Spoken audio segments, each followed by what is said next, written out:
के मार दे पूरा मूड खराब कर दे ले।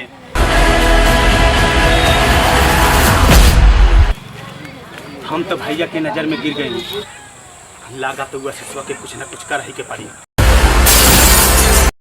भैया वो नाचे वाली मैना के उठाला तो अपने आप पिजड़ा में आ जाएगी। तू सही कह रहल बाड़े, ओकरा के उठा के पुराने खंडर में ले आवल जाए, तब जाके वो कुत्ता के बुलावल जाए और वही के सामने भैया के इज्जत ताड़ ताड़ कर दिया जाए।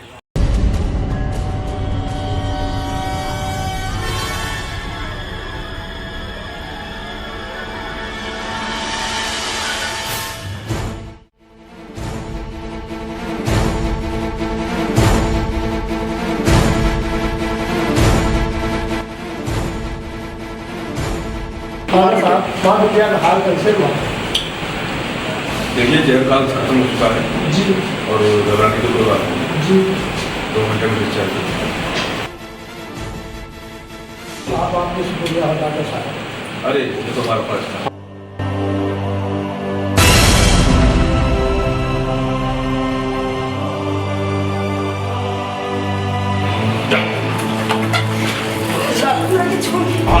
पता चल देखो औरत की इज्जत लूटे के सब क्या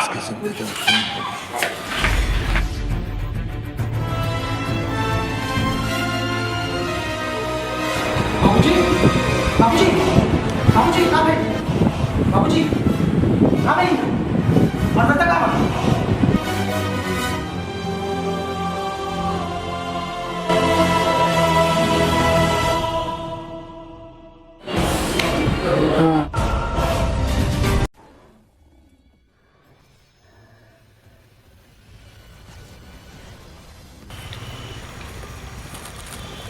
बहुत फड़फड़ात रह लेना।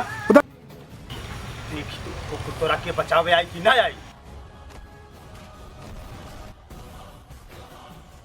काहे अपने मौत के दावत देत बा? तू शेर बा शेर। रोके सामने तू सब गीदड़ बाड़े।